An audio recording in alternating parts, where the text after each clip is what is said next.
ಶಿವಮೊಗ್ಗ ಜಿಲ್ಲೆಯ ಸಾಗರ ತಾಲೂಕಿನ ಒಡನಬೈಲು ಗ್ರಾಮದಲ್ಲಿ ನೆಲೆ ನಿಂತಿರುವ ಈ ಮಾತೆ ಹಲವು ಪವಾಡಗಳಿಗೆ ಸಾಕ್ಷಿಯಾಗಿದ್ದಾಳೆ. ಹಲವು ಚಮತ್ಕಾರಗಳು ಈ ಕ್ಷೇತ್ರದಲ್ಲಿ ನಡೆಯುತ್ತಿವೆ. ಬದುಕಿನಲ್ಲಿ ಕಷ್ಟ ಕೋಟಲೆಗಳು ಬಂದಾಗ ನಾವು ಭಗವಂತನ ಮೊರೆ ಹೋಗ್ತೀವಿ. ಎಲ್ಲ ಕಷ್ಟಗಳನ್ನು ನೀಗಿಸು, ಕನಿಷ್ಠ ಕಷ್ಟಗಳನ್ನು ಎದುರಿಸುವ ಶಕ್ತಿಯನ್ನಾದರೂ ನೀಡು ಅಂತ ಭಗವಂತನಿಗೆ ಬೇಡಿಕೊಳ್ತೀವಿ. 108 ಸನ್ನಿಧಾನಗಳು, 108 ಕ್ಷೇತ್ರಗಳು ನಮ್ಮ ನಾಡಿನಲ್ಲಿ ಇವೆ. ದೇವತೆಯರ ಮಂದಿರಗಳಿವೆ. ಇಲ್ಲಿ ಹರಕೆ ಹೊತ್ತು ಬೇಡಿಕೊಂಡ್ರೆ ಕಷ್ಟಗಳು ಕರಗಿ ಹೋಗುವುದು ನಿಶ್ಚಿತ ಎಂದು ಪವಾಡಗಳನ್ನು ಸೃಷ್ಟಿಸಿರುವ ಅದೆಷ್ಟೋ ದೇವಸ್ಥಾನಗಳಿಂದ ತಿಳಿದು ಬರುತ್ತದೆ. ಅಂತಹ ದೇವಸ್ಥಾನಗಳಲ್ಲಿ ಒಂದು ಈ ಒಡನಬೈಲಿನಲ್ಲಿ ನೆಲೆಸಿರುವ ಪದ್ಮಾವತಿ ಅಮ್ಮನ ದೇವಾಲಯ. ಹೌದು ಸ್ನೇಹಿತರೆ, ಇವತ್ತಿನ ವಿಡಿಯೋದಲ್ಲಿ ಬಳೆ ಪದ್ಮಾವತಿ ಅಮ್ಮನ ದೇವಾಲಯದ ಬಗ್ಗೆ ತಿಳಿದುಕೊಳ್ಳೋಣ. ನಮಸ್ಕಾರ ಸ್ನೇಹಿತರೆ, ಎಲ್ಲರಿಗೂ ಮಾನು ಮನೋಜ್ ಕನ್ನಡ ಯೂಟ್ಯೂಬ್ ಚಾನಲ್ಗೆ ಸ್ವಾಗತ. ಬಳೆ ಪದ್ಮಾವತಿ ಅಮ್ಮನ ದೇವಾಲಯ ಮಲೆನಾಡ ಮಡಿಲಲ್ಲಿದೆ. ಶಿವಮೊಗ್ಗ ಜಿಲ್ಲೆಯ ಸಾಗರ ತಾಲೂಕಿನ ಒಡನಬೈಲು ಗ್ರಾಮದಲ್ಲಿ ನೆಲೆ ನಿಂತಿರುವ ಈ ಮಾತೆ ಹಲವು ಪವಾಡಗಳಿಗೆ ಸಾಕ್ಷಿಯಾಗಿದ್ದಾಳೆ. ಹಲವು ಚಮತ್ಕಾರಗಳು ನಡೀತಾ ಇವೆ ದೇವಿಯ ಸನ್ನಿಧಾನದಲ್ಲಿ. ಜೋಗದ ಸಿರಿಯ ನಡುವೆಯೇ ನೆಲೆಸಿರುವ ತಾಯಿಯ ದರ್ಶನಕ್ಕೆ ಭಕ್ತರ ದಂಡೇ ಹರಿದು ಬರ್ತಾ ಇದೆ. ಈ ದೇವಾಲಯದಲ್ಲಿ ಇರುವ ದೇವಿ ಇಲ್ಲಿ ಬಂದು ನೆಲೆಸಿದ್ದರ ಹಿಂದಿನ ಕಥೆಯೇ ರೋಮಾಂಚಕ. ಶ್ರೀ ಪದ್ಮಾವತಿ ಅಮ್ಮನ ಮೂಲ ಊರು ಐಬೈಲು. ಲಿಂಗನಮಕ್ಕಿ ಜಲಾಶಯ ಕಟ್ಟಿದ ನಂತರ ಐಬೈಲು ಊರು ಮುಳುಗಡೆಯಾಯಿತು. ಅದಾದ ನಂತರ 1952ರಲ್ಲಿ ರಾಜಯ್ಯ ಎಂಬುವರ ತಂದೆ ತಮ್ಮ ಮನೆ ದೇವರ ಮೂರ್ತಿಯನ್ನ ತಂದು ಈ ಒಡನಬೈಲಿನಲ್ಲಿ ಇಟ್ಟು ತೀರಿ ಹೋದರಂತೆ. ಆದರೆ ದೇವಿಯ ಪೂಜೆಯ ಜವಾಬ್ದಾರಿಯನ್ನ ರಾಜಯ್ಯನವರು ತೆಗೆದುಕೊಳ್ಳಲಿಲ್ವಂತೆ. ಇದ್ದ ಕೆಪಿಸಿ ನೌಕರಿಯನ್ನೇ ಮುಂದುವರೆಸಿದ್ರಂತೆ. ನಂತರ ಅವರಿಗೆ ಹಲವಾರು ಸಮಸ್ಯೆಗಳು ಕಾಡತೊಡಗಿದವು. ತಮ್ಮ ಉದ್ಯೋಗದಲ್ಲಿ ತಾವು ನಿರತರಾಗಿದ್ದರಿಂದ ರಾಜಯ್ಯನವರಿಗೆ ನಿತ್ಯ ಪೂಜೆ ಸಾಧ್ಯವಾಗ್ತಾ ಇರಲಿಲ್ಲ. ಆ ಸಮಯದಲ್ಲಿ ರಾಜಯ್ಯನವರಿಗೆ ಹಲವು ಸಮಸ್ಯೆಗಳು ಎದುರಾಗ್ತವೆ.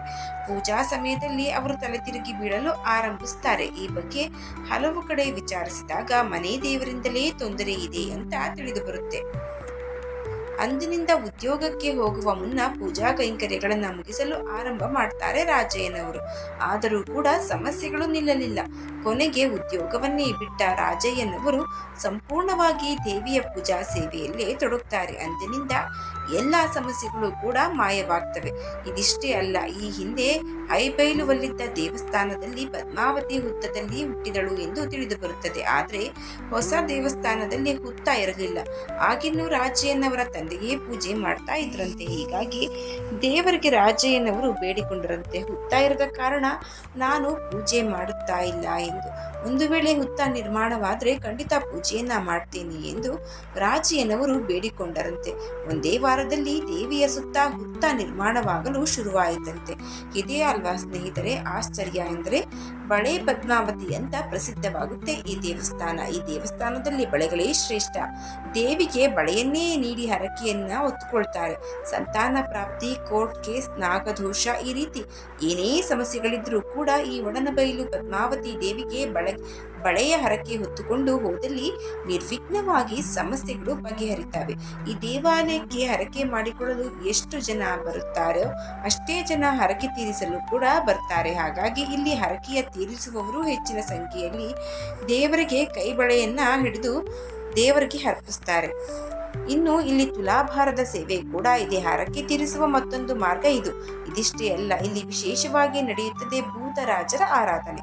ಯಾರಾದರೂ ನಿಮ್ಮ ಮೇಲೆ ಮಾಟ ಮಂತ್ರ ಮಾಡಿದ್ರೆ, ಯಾರಿಂದಲಾದರೂ ನಿಮಗೆ ಭೂತ ಪ್ರೇತದ ತೊಂದರೆ ಇದ್ದರೆ ಅವರಿಗೆ ಇಲ್ಲಿ ಖಂಡಿತ ಪರಿಹಾರ ಸಿಗುತ್ತದೆ. ಒಡನಬೈಲು ಪದ್ಮಾವತಿ ದೇವಸ್ಥಾನಕ್ಕೆ ಬಂದು ಒಳಿತುಕೊಂಡವರು ಅನೇಕರು.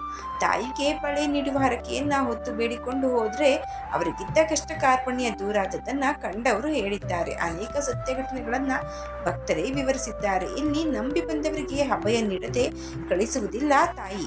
ಇನ್ನು ಇದೇ ಕ್ಷೇತ್ರದಲ್ಲಿ ನೀವು ಮುಕ್ತಿನಾಗರ ದೇವರವನ್ನು ಕೂಡ ನೋಡಬಹುದು. ಈ ನಾಗನ ವಿಗ್ರಹ 77 ಕ್ವಿಂಟಲ್ ತೂಕವಿದೆ. ಹಾಗೆ 7 ಅಡಿ 7 ಇಂಚು ಎತ್ತರವಿದೆ. ಜೊತೆಗೆ 7 ಎಡೆಗಳನ್ನು ಹೊಂದಿದ್ದಾನೆ ಮುಕ್ತಿನಾಗ. ಭಕ್ತರೇ ಈ ನಾಗದೇವನನ್ನ ಸ್ಪರ್ಶಿಸಬಹುದು. ಇಲ್ಲಿಗೆ ಬಂದು ಮುಕ್ತಿನಾಗನಿಗೆ 108 ಪ್ರದಕ್ಷಿಣೆ ಹಾಕಿ ಅಭಿಷೇಕವನ್ನ ಮಾಡಿದ್ರೆ ನಾಗದೋಷದಿಂದ ನಮಗೆ ಮುಕ್ತಿ ಸಿಗುತ್ತದೆ ಎನ್ನುವ ನಂಬಿಕೆ ಇದು ಬಳೆ ಪದ್ಮಾವತಿ ಅಮ್ಮನ ದೇವಾಲಯದ ಬಗ್ಗೆ ಇರುವ ಮಾಹಿತಿ. ಈ ಮಾಹಿತಿ ನಿಮಗೆ ಇಷ್ಟವಾಗಿದ್ರೆ ದಯವಿಟ್ಟು ಶೇರ್ ಮಾಡಿ, ಲೈಕ್ ಮಾಡಿ. ವಿಡಿಯೋ ಬಗ್ಗೆ ನಿಮ್ಮ ಅನಿಸಿಕೆ ಅಭಿಪ್ರಾಯವನ್ನು ಕಮೆಂಟ್ ಬಾಕ್ಸ್ನಲ್ಲಿ ತಿಳಿಸಿ. ಚಾನಲ್ನ ಇನ್ನು ಸಬ್ಸ್ಕ್ರೈಬ್ ಮಾಡ್ಕೊಂಡೆ ನೋಡ್ತಾ ಇದ್ರೆ ದಯವಿಟ್ಟು ಸಬ್ಸ್ಕ್ರೈಬ್ ಮಾಡಿಕೊಂಡು ನೋಡಿ. ಧನ್ಯವಾದಗಳು.